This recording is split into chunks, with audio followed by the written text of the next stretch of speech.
ప్రభు నామంలో అందరికీ వందనాలు ప్రియులారా. ఈ దినము మరి కొంతసేపు యోహాను రాసినటువంటి మొదటి పత్రిక 2వ అధ్యాయము 3వ వచనం నుంచి 6వ వచనం వరకు ధ్యానం చేద్దాం ప్రియులారా. ఇందులో మరి 1వ అధ్యాయము 5వ వచనం నుంచి 2వ అధ్యాయము 29వ వచనం వరకు ఉన్నటువంటి ఈ యొక్క వాక్య భాగంలో ఎక్కువగా వెలుగును గురించి, చీకటిని గురించి తెలియచేయటం జరిగింది పిల్లలు. ఈ విషయంలో మనం గమనించినట్లయితే 5వ వచనం నుంచి 10వ వచనం వరకు మనం చూసినట్లయితే మనం ముందుగా ఈ యొక్క విషయాలు మనం ధ్యానం చేసాం. ప్రాథమికంగా 6వ వచనం ఏమని చెప్పుకున్నామంటే, ఆయనతో కూడా సహవాసము గలవారమని చెప్పుకొని చీకటిలో నడిచిన ఎడల మనం అబద్ధమాడుచు సత్యమును జరిగింపకుందము అనేటువంటి వచనాన్ని తీసుకొని ఇక్కడ 5 నుంచి 10 వచనాల్లో కొంత మనము ధ్యానం చేసాం ప్రియులారా. దీంట్లో ప్రాముఖ్యంగా ఈ 5 నుంచి 10 వచనాల్లో గమనించినట్లయితే యోహాను భక్తుడు ఇక్కడ ముగ్గురికి సమాధానం చెప్పినట్లుగా, ముగ్గురికి గురించి తెలియజేసినట్లుగా మనం గమనించవచ్చు. ఒకటి 6వ వచనములతో ఏమని చెప్పబడుతుందంటే, ఆయనతో కూడా సహవాసం గలవారమని. ప్రియులారా, ఇక్కడ మనం గమనించినట్లయితే కొంతమంది మేము ఆయనతో సహవాసం గలవారమని చెప్పుకుంటున్నాం. రెండవదిగా చూసినట్లయితే 8వ వచనములో మేము పాపము లేని వారమని చెప్పుకుంటున్నాం. చూడండి, అది కూడా మనము పాపము లేని వారమని చెప్పుకున్న ఎడల మాలో పాపము లేదు అని చెప్పుకుంటున్నాం. తర్వాత 10వ వచనంలో మేము పాపము చేయలేదని చెప్పుకుంటున్నాం.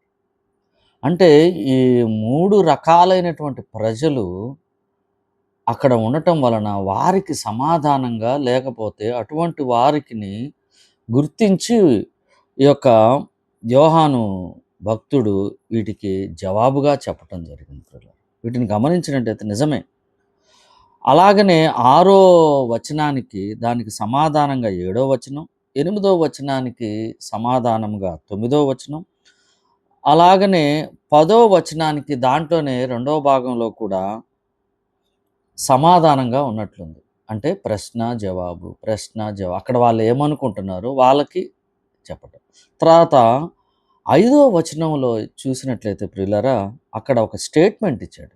మేము ఆయన వలన విని మీకు ప్రకటించు వర్తమానం ఏమనగా, దేవుడు వెలుగై ఉన్నాడు, ఆయన యందు చీకటి ఎంత మాత్రము లేదు అనే విషయాన్ని చెబుతూ కింద ఉన్నటువంటి 6, 7, 8, 9, 10 వచనాల్లో ఈ విషయాన్ని మరి తెలుసుకోవటం జరిగింది.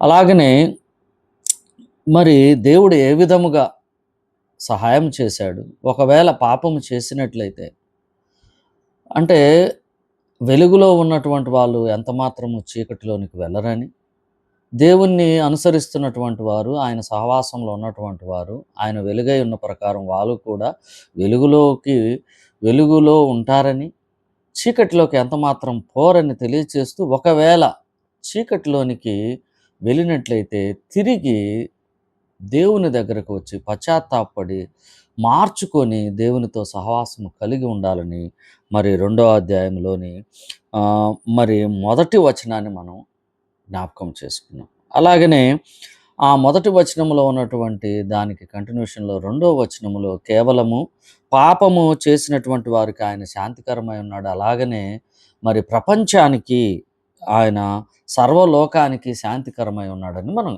ఆలోచన చేస్తాం. ఇప్పుడు ప్రియులారా, ఈ 2వ అధ్యాయము 3వ వచనం నుంచి 6వ వచనం వరకు కొంతసేపు మనము ధ్యానం చేద్దాం. దేవుని యొక్క ఆత్మ నడిపింపులో మనము ఆలోచన చేద్దాం ప్రియులారా. నేను చదువుతున్నాను, వినండి. 2వ అధ్యాయం 3వ వచనం నుంచి 6వ వచనం వరకు. మరియు మనం ఆయన ఆజ్ఞలను గైకొనిన ఎడల దీని వలననే ఆయనను ఎరిగి ఉన్నామని తెలుసుకుందుము. 3వ వచనం. అలాగనే 4వ వచనం, ఆయనను ఎరిగి ఉన్నానని చెప్పుకొనుచు ఆయన ఆజ్ఞలను గైకొనని వాడు అబద్ధికుడు, వానిలో సత్యము లేదు. 5, 6 వచనాలు కలిసి ఉన్నాయి. ముందుగా 5వ వచనం, ఆయన వాక్యము ఎవడు గైకొనునో వానిలో దేవుని ప్రేమ నిజముగా పరిపూర్ణమాయెను. 6వ వచనం, ఆయన యందు నిలిచియున్నవాడనని చెప్పుకొనువాడు ఆయన ఎలాగు నడుచుకొనెనో అలాగే తానును నడుచుకొనబద్ధుడై ఉన్నాడు. మనం ఆయన యందు ఉన్నామని దీని వలన తెలుసుకొనుచున్నాం. ప్రియులారా, చదవబడినటువంటి వాక్యము పరిశుద్ధాత్మ దేవుడు మనకందరికీ మరి ఈ యొక్క వాక్యాన్ని అర్థమయ్యేటట్లుగా సర్వసత్యంలోనికి ఆయన నడిపించాలని కోరుకుందాం. ముందుగా ఇక్కడ ప్రియులారా 3వ వచనంలో మరియు మనం ఆయన ఆజ్ఞలను గైకొనిన ఎడల ఆయనను ఎరిగి ఉన్నామని తెలుసుకుందుము. ప్రియులారా, ఇక్కడ మనం చూసినట్లయితే ఎవరైతే దేవుని యొక్క సహవాసంలో ఉన్నామని చెప్పుకుంటున్నారో వారు ఏమి కలిగి ఉంటారంటే ఆయన ఆజ్ఞలను గైకొంటారు. గైకొనటము అంటే విధేయత చూపించటము. ఎవరి ఆజ్ఞలు? దేవుని యొక్క ఆజ్ఞలను గైకొని అంటే విధేయత చూపించటం వలన మేము దేవునిని తెలుసుకొని ఉన్నాము అని చెప్పుకోవచ్చు.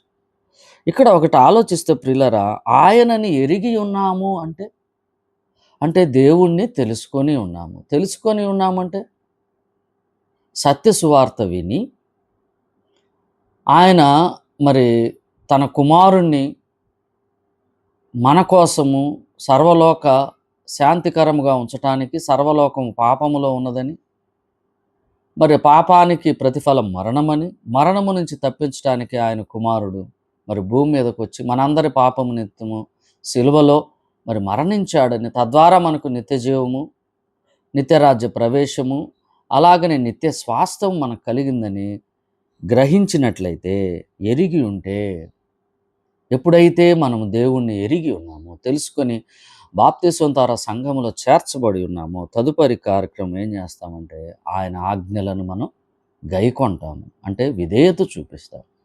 ప్రియులారా, ఎప్పుడైనా కానీ నేను దేవుణ్ణి ప్రేమిస్తున్నాను అని చెప్పటానికి ఒక ఆలోచన ఏంటి అంటే ఆయన ఆజ్ఞలను గైకొనటమే. ముందుగా దేవుడు ఏమై ఉన్నాడో మనం తెలుసుకున్నప్పుడు ఆయనకు దగ్గరై ఆయనను ప్రేమించటం వలన ఆయన యొక్క ఆజ్ఞలను మనము విధేయత చూపించి అవి చేస్తాం ప్రియులారా. ఇక్కడ చూసినటువంటి వాటిలలో మనం చూస్తే ప్రియులారా, ఆజ్ఞలలు అనేటువంటివి దీంట్లో 2 రకాలైనటువంటి ప్రజలు ఉంటారు ప్రియులారా. ఆజ్ఞను విని వదిలివేసేవారు ఉంటారు. వినటం వలన ఏమీ ఉపయోగం లేదు. అలాగనే తర్వాత తెలుసుకొనటం వలన కూడా ఉపయోగం ఏం లేదు.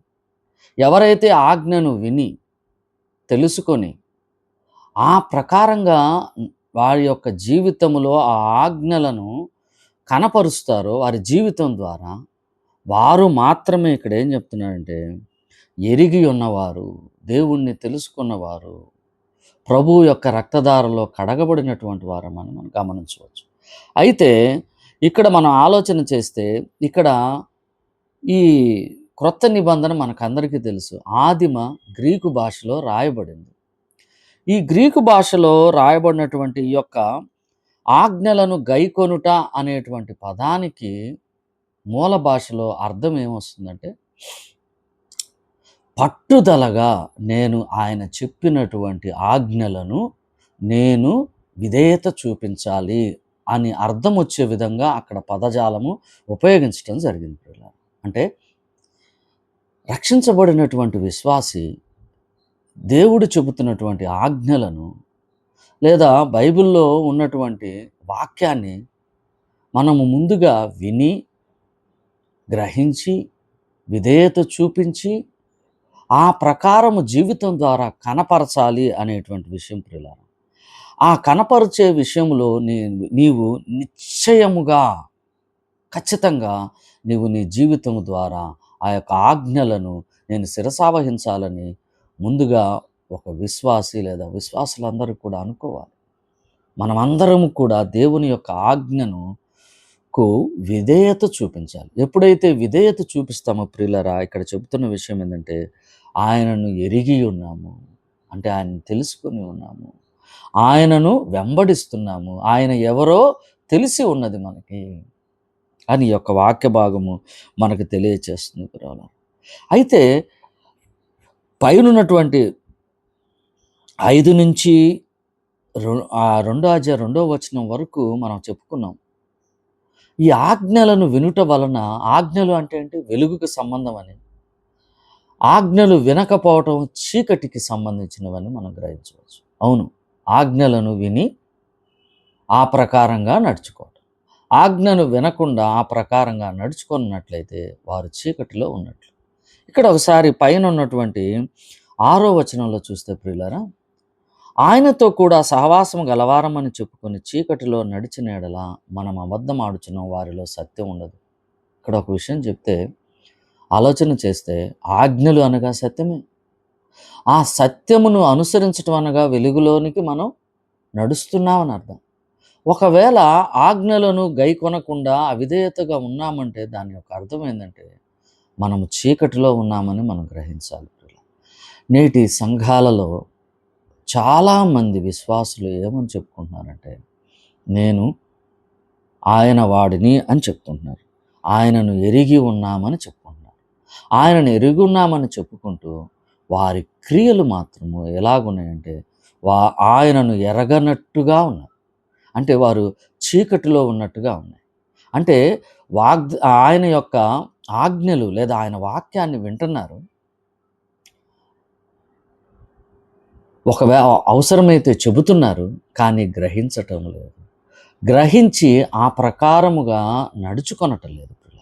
ఈ యొక్క వాక్యభాన్ని మనం గమనిస్తే రక్షించబడినటువంటి విశ్వాసికి ఖచ్చితంగా తెలుస్తుందంట ఇక్కడ పెట్టినటువంటి విషయం. ఏంటి? దీని వలన ఆయనను ఎరిగి ఉన్నామని తెలుసుకొందుము అంటున్నాడు. అంటే మనకు అర్థమవుద్ది, రక్షించబడినటువంటి విశ్వాసి తన క్రియలు సక్రమంగా చేయటం వలన తనకేం తెలుస్తుందంటే, నేను రక్షించబడ్డాను. ఎందుకంటే నేను నా క్రియలు ఎలాగున్నాయి? దేవుని యొక్క ఆజ్ఞలు నేను ఆ విధేయత చూపిస్తూ అలాగున నడుచుకుంటున్నాను కాబట్టి నా క్రియలు ఎవరి క్రియలై ఉన్నాయి? దేవుని యొక్క క్రియలై ఉన్నాయి. ఆయన కుమారుని యొక్క మాదిరిని నేను తెలుసుకొని అలాగున నేను ముందుకు వెళ్తున్నాను అని చెప్పాడు. ప్రియులారా, ఇక్కడ ఒక వాక్య భాగాన్ని మనం ఆలోచన చేద్దాం. యోహాను సువార్త 14వ అధ్యాయం 21, 23 వచనాలు ఒకసారి చూద్దాం. యోహాను సువార్త 14వ అధ్యాయము 21, 23. 21వ వచనం చదువుతాను చూడండి. నా ఆజ్ఞలను అంగీకరించి వాటిని గైకొని వాడే నన్ను ప్రేమించువాడు. ప్రియులారా, చదవబడినటువంటి వాక్య భాగంలో ఇక్కడ 3వ వచనంలో ఏమనున్నది? నా ఆజ్ఞలను గైకొని నెడల నన్ను ఎరిగి ఉన్నవాడు అని మీరు తెలుసుకుంటారు. నన్ను ఎరిగి ఉన్నవాడు ఏం చేస్తాడు? నా ఆజ్ఞలను గైకుంటాడు. ఇక్కడ ఏం చెప్తున్నా? నా ఆజ్ఞలను అంగీకరించి వాటిని గైకొనేవాడు. అంటే నా ఆజ్ఞలను స్వీకరించటము లేదా గ్రహింపు కలిగి వాటిని అనుసరిస్తున్నవాడు నన్ను ప్రేమించువాడు. అంటే ఏ విశ్వాస అయితే దేవుని యొక్క ఆజ్ఞలకు విధేయత చూపించి వాటి ప్రకారముగా నడుచుకుంటాడో ఆ వ్యక్తి ఏం చేస్తున్నాడు? ఆ విశ్వాసి దేవునిని ప్రేమించువాడు. వీళ్ళారా, అంటే ప్రభువుని దేవుణ్ణి ప్రేమించకుండా ఎవరూ కూడా ఆయన ఆజ్ఞలకు విధేయత చూపించలేరు. నీవు ఆజ్ఞలకు విధేయత చూపించటలేదా? అయితే నీవు దేవుణ్ణి ప్రేమించటం లేదు. దేవుణ్ణి ప్రేమిస్తే ఖచ్చితంగా నా ఆజ్ఞలను గైకొంటావు. ఇక్కడే అదే ప్రియులారా 14వ అధ్యాయంలో, ఇదే అధ్యాయంలో పైన 15వ వచనం ఒకసారి చూస్తే, మీరు నన్ను ప్రేమించిన ఎడల నా ఆజ్ఞలను గైకొందురు. ఒకటే ఒకటి స్టేట్మెంట్. మీరు ఆజ్ఞలను గైకొంటున్నారా? మీరు ఆజ్ఞలకు విధేయత చూపిస్తున్నారా? అయితే నువ్వు నన్ను ప్రేమిస్తున్నావు. ఆజ్ఞలో శిరసావహించట్లేదా? విధేయత చూపించట్లేదా? పట్టించుకోవట్లేదా? నీ క్రియలు చెడ్డగా ఉన్నాయా? అయితే నువ్వు చీకటిలో నడుస్తున్నావు. అయితే నువ్వు నన్ను ప్రేమించటం లేదు. చాలా తేటగా దేవుని యొక్క వాక్యం మనకి ఆత్మదేవుడు తెలియచేస్తుండగా మనం విధేయత చూపించాలి ప్రియులారా. ఇప్పుడు వినబడుతున్నటువంటి వాక్యము విని చాలామంది వింటారు ఈ యొక్క వీడియో ద్వారా. విని వదిలివేస్తే అయితే నీవు దేవుణ్ణి ప్రేమించటం లేదు. విని వదిలివేసేవారు కాదు దేవుడికి కావాల్సింది. విని గ్రహింపు కలిగి ఆ ప్రకారంగా వారి యొక్క జీవితములో ప్రభువును కనపరిచే వారంగా తన యొక్క సారూప్యములో దేవుని యొక్క కుమారుని యొక్క సారూప్యములో మనము దినదినము మనం ఏమవ్వాలి? ఎదగాలి. ఇక్కడ ఇంకొక ప్రివిలేజ్, మనకి ఒక ప్రివిలేజ్ ఏం చెప్తున్నాడంటే, ఒక లాభము, ఒక ఉపయోగము. ఎవరైతే దేవుణ్ణి ప్రేమిస్తారో నన్ను ప్రేమించువాడు నా తండ్రి వలన ప్రేమించబడును. ప్రియులారా, ఆజ్ఞలను గైకొనేవాడు లేదా ఆజ్ఞలకు విధేయత చూపించేవాడు దాని ముందు ఖచ్చితంగా దేవుణ్ణి ప్రేమిస్తాడు. అంటే ప్రభువుని ప్రేమిస్తాడు. అలాగనే ప్రభువుని ఎవరైతే ప్రేమిస్తున్నారో, ప్రేమించి ఆజ్ఞలను ఆ విధేయత చూపించి నడుచుకుంటున్నారో వారినంట తండ్రి ఏం చేస్తాడంట? నన్ను ప్రేమించువాడు నా తండ్రి వలన ప్రేమింపబడును. ప్రియులారా, ప్రభువును మనం వెంబడించటం వలన, ఆయన్ని ఇష్టపడటం వలన, ఆ ఆజ్ఞలకు విధేయత చూపించి మనము నడుచుకొనటం వలన తండ్రి కూడా మనల్ని ప్రేమిస్తాడు. నా తండ్రి వలన ప్రేమింపబడును. ప్రియులారా, తర్వాత ఇంకొక విషయాన్ని అంటే, నేనును వానిని ప్రేమించి తిరిగి మళ్ళీ ప్రభువు మనల్ని ప్రేమిస్తున్నాడు. ప్రభువు మనల్ని ముందుగా ప్రేమించాడు. ఎలా ప్రేమించాడు? మనం ఇంకనూ పాపులమై ఉండగా ఆయన శరీరము రక్తము ద్వారా బలియాగం ద్వారా మనల్ని ఏం చేశాడు? రక్షించాడు. ఆయన ప్రేమించాడు ముందుగా. మనము ఆయన్ని ప్రేమించలేదు కానీ ఆయనే మనల్ని ప్రేమించి ముందుగా ఆయనే ప్రేమించి మనల్ని రక్షించాడు. అయితే రక్షించబడిన మనము ఆయనను తిరిగి ప్రేమిస్తూ ఆయన ఆజ్ఞలను గైకొన్నట్లయితే ఆయన మనల్ని ప్రేమిస్తాడు. తండ్రి కూడా మనల్ని ప్రేమిస్తాడు. వానికి నన్ను కనపరుచుకొందును. ప్రియులారా, ఎంత గొప్ప ప్రివిలేజ్ మనకి. ప్రియులారా, నా ప్రియ సహోదరులారా, సహోదరులారా, విశ్వాసులైనటువంటి వారమైనటువంటి మనము, ముందుగా రక్షించబడినటువంటి వారమైన మనము దేవుని యొక్క ఆజ్ఞలను మనము విధేయత చూపించాలి. విధేయత చూపించి ఆ ప్రకారముగా నడుచుకుంటే మనకి ప్రభువు మనల్ని ప్రేమిస్తాడు, తండ్రి కూడా ప్రేమిస్తాడు. అంత మాత్రమే కాకుండా ఆయన ఏం చేస్తాడంట? వానికి నన్ను కనపరుచుకుందును, కుమారుడు మనతో సహవాసము చేస్తాడు. అలాగనే 23వ వచనంలో కూడా ప్రియులారా దానిని మళ్ళీ వేరే రకంగా చెప్పినట్టు చూడండి. 23వ వచనంలో యేసు, అంటే 14వ అధ్యాయం 23వ వచనంలోనే, ఒకడు నన్ను ప్రేమించిన ఎడల వాడు నా మాట గైకొనును. ఎవరైనా నన్ను ప్రేమిస్తున్నాడంటే ఖచ్చితంగా నా యొక్క మాటలు వింటాడు. నా మాటలు వింటున్నాడు అంటే దాని అర్థం ఏంటంటే ఖచ్చితంగా నన్ను ప్రేమిస్తున్నాడని. నా మాటలు వింటలేదు అంటే నన్ను ప్రేమించట్లేదు అని. విశ్వాసులైనటువంటి మనము దేవుని యొక్క మాటలు వింటున్నామా? అలాగున నడుచుకుంటున్నామా? నడుచుకోవట్లేదా? వినట్లేదా? నీ క్రియల్లో సరైనటువంటి మార్గం కనిపించట్లేదా? అయితే నీవు చీకటిలో ఉన్నావు, నువ్వు అబద్ధం ఆడుతున్నావు, నీలో సత్యము లేదు. అయితే ఇంకోటంటే నువ్వు దేవుణ్ణి ప్రేమించటం లేదు. ఎన్ని జవాబులు వస్తున్నాయి, ఎన్ని మైనస్లు ఇయ్యి. తర్వాత అప్పుడు నా తండ్రి వానిని ప్రేమించును, మేము వాని యొద్దకు వచ్చి వాని యొద్ద నివాసము చేతుము. ఇక్కడ ఏం చెప్తున్నాడు? నన్ను ప్రేమిస్తే నా మాటలు వింటాడు, అప్పుడు నా తండ్రి వాడిని ప్రేమించును. పైనున్న వచనమే, నా తండ్రి ప్రేమిస్తాడు. ఇంకేం చేస్తాడంట? మేము వాని యొద్దకు వచ్చి వాని యొద్ద నివాసము చేతుము. ప్రియులారా, ఎంత గొప్ప విషయం ఆలోచించండి. తండ్రి కుమారులు మనతో సహవాసం చేయాలంటే మనము దేవుణ్ణి ప్రేమించాలి. దేవుణ్ణి ప్రేమిస్తున్నామని మనకి తెలియాలి అంటే తెలిసిపోతుంది. ఎలా తెలిసిపోతుంది? ఆయన మాటలను విని ఆ ప్రకారముగా నడుచుకొనటం వలన, వినటము, విని పక్కన పెట్టడం ఉపయోగం కాదు ప్రియులారా. చాలామంది అన్యులైనటువంటి వాళ్ళు కూడా వాక్యం వింటారు. అన్యులైనటువంటి వారికి కూడా యేసు ప్రభు అంటే ఎవరో తెలుసు. చాలా మందికి, చాలా గాదు చాలా మందికి. ఎక్కడైనా మనం ఆలోచన చేస్తే చాలామంది ఏం చెప్తారంటే, వీళ్ళు క్రైస్తవులండి, వీళ్ళు ప్రార్థనకెళ్తారండి, వీళ్ళు చర్చికెళ్తారండి, వీళ్ళు అబద్ధం ఆడరండి. ఒక ఆలోచన వాళ్ళ దగ్గర ఉంది ప్రియులారా. చర్చికెళ్ళేవాళ్ళండి. కావాలంటే వాళ్ళు చూడండి. నేను చాలా విషయాల్లో నేను కొంతమందితో మాట్లాడుతున్నప్పుడు నా వ్యక్తిగత జీవితంలో, ఈసారి చర్చికెళ్ళేవాళ్ళు, ఆ సార్ చెప్తాడు వినండి అని చెప్పారు. అంటే వాళ్ళు అన్యులైనటువంటి వారికి కూడా ఏం తెలుసు? చర్చికెళ్ళేటటువంటి వాళ్ళు లేదా ప్రభువుని ఆశ్రయించినటువంటి వాళ్ళు, యేసు ప్రభువుని వెంబడించేటువంటి వాళ్ళు, క్రైస్తవులు అనబడినటువంటి వాళ్ళు ఖచ్చితంగా వాళ్ళెలా ఉంటారు? వారి యొక్క జీవితం ఎలా ఉంటుంది? నీతియుక్తమైనది. వారు అబద్ధమాడరు. వారు సత్యం చెబుతారు. సత్యములో వాళ్ళు ఉంటారు అని తెలియజేస్తుంది.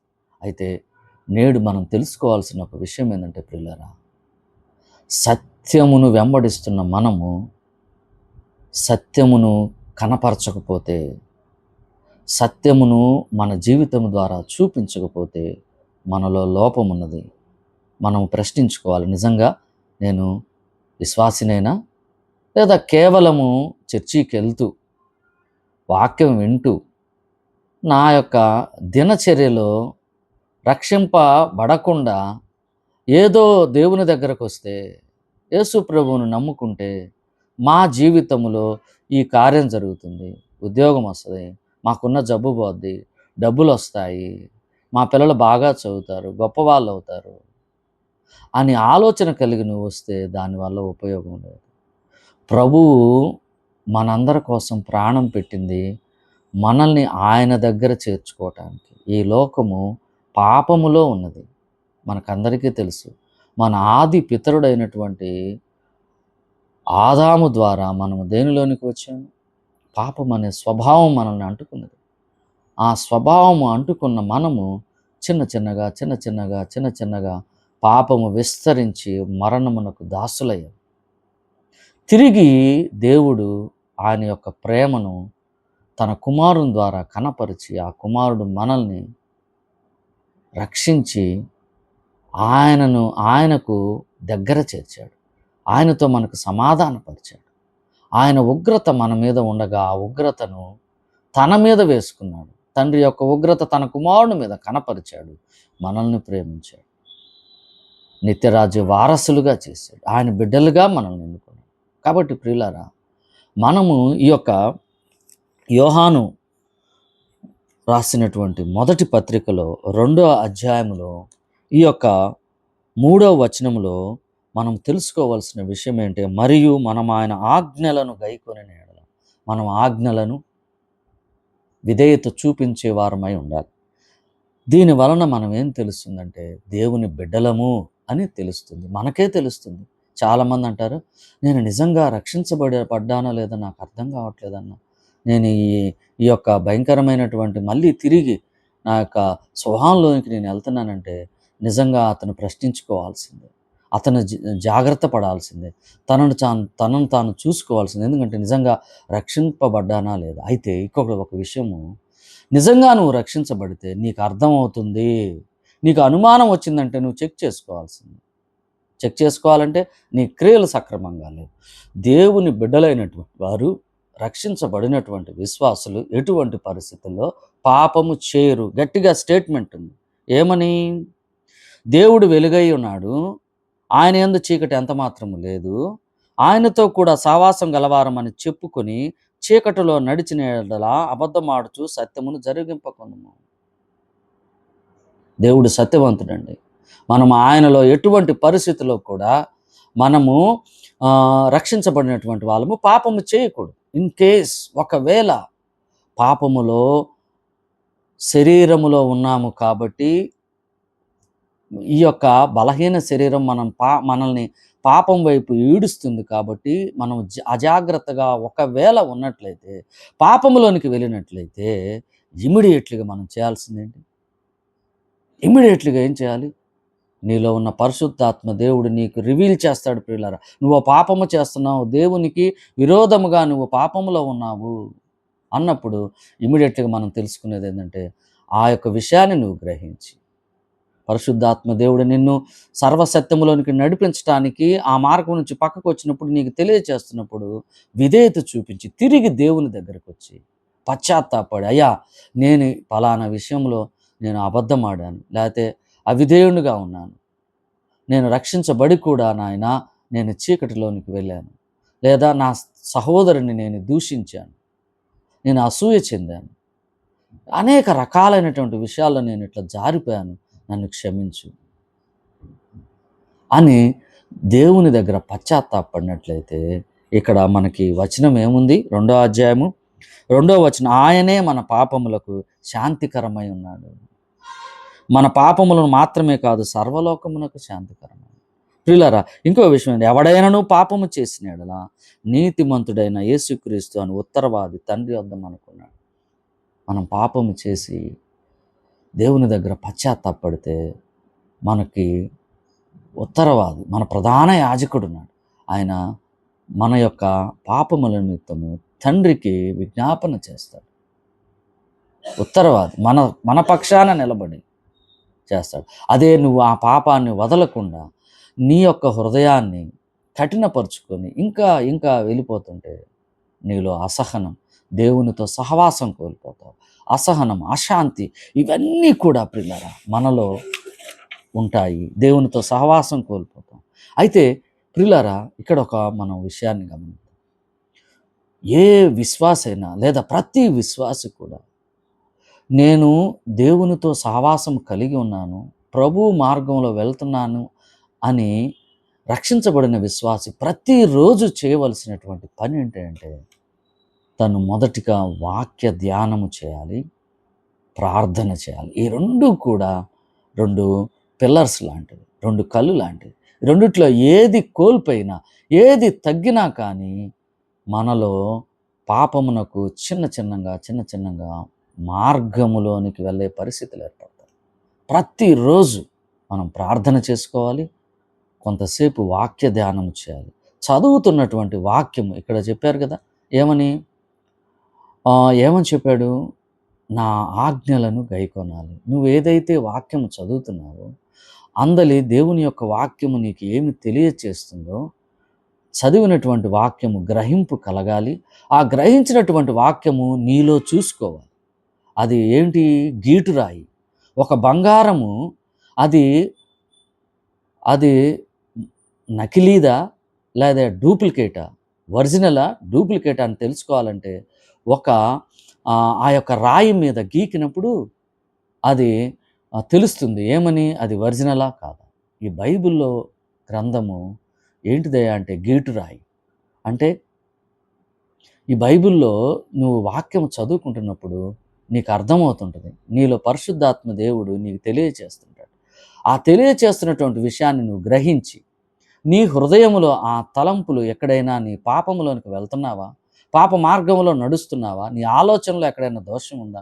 నీ క్రియల్లో మార్గం తప్పుతున్నావా? నీ మాటల్లో తేడాగా ఉందా? గ్రహించినట్లయితే ఆ వాక్యమును విన్నటువంటి నీవు ఆ ఆజ్ఞలను గైకొనాలి. అంత మాత్రమే కాదు, నువ్వేం చేయాలంటే చదవబడినటువంటి వాక్యాన్ని గ్రహించాలి. గ్రహించినటువంటి వాక్యాన్ని నీవు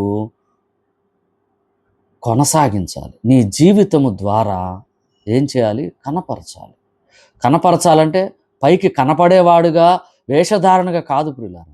చదవబడినటువంటి వాక్యాన్ని నీవు గ్రహింపు చేసుకొని పరిశుద్ధాత్మ దేవుడు నీకు హెచ్చరిస్తున్నప్పుడు, లేదా నీ యొక్క జీవితాన్ని ఆ వాక్యములో కనపరుస్తున్నప్పుడు లోటుగా ఉన్నటువంటి వాటిని తీసివేసుకొని సరైన మార్గంలో నడుస్తూ ఎల్లప్పుడూ నువ్వు దేవుని యొక్క వాక్యమును అంటిపెట్టుకొని ఉండాలి. వాక్యమును అంటిపెట్టుకొని ఉండాలి.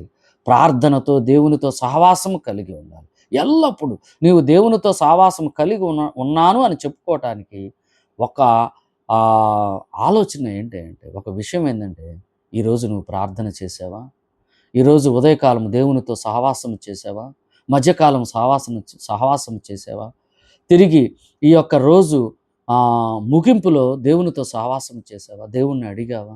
లేదా నిన్ను నువ్వు గ్రహించావా? ఈ దినము నేను బయటికి వెళ్ళాను. లోకములో ఉన్నాను. నా యొక్క ఆఫీస్‌లో, నా యొక్క స్కూల్‌లో, నా యొక్క పనిలో, నా యొక్క షాప్‌లో నేను చేస్తున్నటువంటి ప్రతి పనులు ఇతరులతో మాట్లాడే విషయంలో నేను ఏమేమి చేశాను? మాటల్లో ఏమన్నా దోషం వచ్చిందా? నా క్రియల్లో దోషం వచ్చిందా? నా ఆలోచనలో తప్పుడుగా ఆలోచించానా తెలుసుకొని, చివరికి సాయంత్రం వేళ లేతే ఆ రోజు ముగింపు దగ్గర దేవుని దగ్గరకు "అయ్యా, ఈ సహోదరుడి విషయంలో, ఈ సహోదరి విషయంలో నేను ఈ విధమైనటువంటి తప్పిదం చేశాను. నన్ను క్షమించయ్యా. నేను ఇలా చేయకుండా ఉండాల్సి. ఇది సరైన పద్ధతి కాదు. నన్ను క్షమించు, క్షమించని" దేవుణ్ణి అడిగి, అంటే ఇదే రోజు ప్రతిరోజు చేస్తూ రాత్రి ముగించే ముందు ఎళ్లి, "అయ్యా, ఈరోజు చేసిన పాపాలు క్షమించు" అని చెప్పటం అది కరెక్ట్ కాదు ప్రియులారా. అది వేషధారణ అవుతుంది.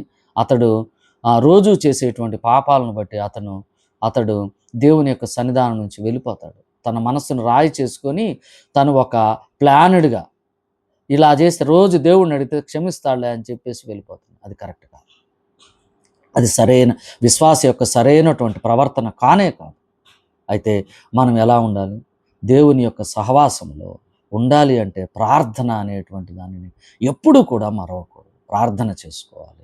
అయితే ప్రతిరోజు వాక్యధారణ నీకంటూ ఒక వాక్య భాగాన్ని తీసుకొని, ఆ వాక్యాన్ని ఒక్క వచనము తీసుకొని ఆలోచన చేసిన దేవుడు నీతో మాట్లాడతాడు. దేవుడు నిన్ను సరిచేస్తాడు. ఆ సరిచేసుకున్న దానిని క్రియల ద్వారా చూపించినట్లయితే అప్పుడు ఏం చేస్తాడు? దేవుడు తిరిగి నిన్ను ప్రేమిస్తాడు. తండ్రి నిన్ను ప్రేమిస్తాడు. అయితే మేము తనతో సహవాసము చేస్తామని చెప్తాడు. అయితే ఒకసారి ఈ 2 వచనాలు చదువుకుందాం ప్రియులారా. చదువుకొని ఈ యొక్క వాక్య భాగాన్ని లేదా ధ్యానాన్ని ముగిద్దాం ప్రియులారా. చూడండి ఒకసారి. యోహాను సువార్త 14వ అధ్యాయం 21వ వచనం చదువుకొని 21, 23 వచనాలు చదువుకొని ముగిద్దాం ప్రియులారా. "నా ఆజ్ఞలను అంగీకరించి వాటిని గైకొను వాడే నన్ను ప్రేమించువాడు. నన్ను ప్రేమించువాడు నా తండ్రి వలన ప్రేమింపబడును. నేనును వానిని ప్రేమించి వానికి నన్ను కనపరుచుకుందును." దేవుని ఆజ్ఞలను లేదా దేవుని వాక్యాన్ని, దేవుని సత్యాన్ని ఎవరైతే చదివి తెలుసుకొని ఆ ప్రకారంగా నడుచుకున్నట్లయితే దేవుణ్ణి ప్రేమించినప్పుడు ప్రభువు తనతో సావాసం చేస్తాడు. అలాగనే ప్రభువు తనను ప్రేమిస్తాడు. అలాగే తండ్రి కూడా తనను ప్రేమిస్తాడు. అలాగనే వారిరువురు కూడా సావాసము చేస్తారని చెప్తున్నారు. 23వ వచనంలో, "ఒకడు నన్ను ప్రేమించిన యెడల వాడు నా మాట గైకొనును." ఎవరైతే నన్ను ప్రేమిస్తారో నా వాక్యాన్ని వాళ్ళు అనుసరిస్తారు. అప్పుడు నా తండ్రి వానిని ప్రేమించును. తర్వాత, "మేము వాని యొద్దకు వచ్చి వాని యొద్ద నివాసము చేతుము." మేము కూడా తనతో నివాసము చేస్తాం. ప్రియులారా, ఈ యొక్క వాక్య భాగం నుంచి ఇప్పటి వరకు విన్నటువంటి దేవుని యొక్క సత్యాలు, దేవుని యొక్క వాక్యం, ఈ చిన్న ధ్యానాన్ని మనము విని వదిలివేసే వారంగా కాకూడదు. ఖచ్చితంగా ఈ యొక్క వాక్యాన్ని విని ఆ విధముగా మనము గైకొని విధేయత చూపించి మనము మన యొక్క జీవితం ద్వారా దేవుని యొక్క వాక్యాన్ని బయలుపరిచినప్పుడు ఇందువలన మనకు తెలుస్తుంది, లేదా ఇతరులకు తెలుస్తుంది, వీరు ప్రభు అయిన యేసుక్రీస్తు వారిని అనుసరించే వాళ్ళు క్రైస్తవులు అని పిలువబడతారు. తద్వారా ఇది ఒక విధంగా మనము ఇతరులకు తెలియచేసేటువంటి, ఒక విధంగా కాదు, సువార్త ఫలము కూడా ఈ విధంగానే వస్తుంది ప్రియుల. నీ క్రియలు సక్రమంగా లేకుండా నువ్వు సువార్తను చెబితే అది ఫలించదు. ఫలింపు లేని సువార్త. నీ యొక్క జీవితంలో సువార్తను కనపరుస్తూ ప్రకటించే సువార్త అతి బలమైన సువార్త. జ్ఞాపకం చేసుకుందాం ప్రియులారా. మరి ఈ యొక్క వాక్య భాగాన్ని, ఈ యొక్క ధ్యానాన్ని వింటున్నటువంటి మీరు జాగ్రత్తగా మళ్ళీ మీరు ధ్యానం చేయండి. ఒకవేళ ఈ ధ్యానము వాక్యానుసారంగా లేకపోతే దయచేసి మీరు ఈ యొక్క భాగాన్ని స్వీకరించొద్దు. ఒకవేళ బెరియా సంఘస్థుల వలె మీరు విన్నటువంటి వాక్యాన్ని మళ్ళీ మీరు ధ్యానము చేయండి. ధ్యానము చేసి మరి ఈ విధంగా దేవుని యొక్క మార్గంలో మనం నడవవలసినటువంటి వారమై ఉన్నాం. ప్రియులారా, గమనిద్దాం. దేవుడు ఈ మాటలను దీవించును గాక. అందరికీ వందనాలు ప్రియులారా.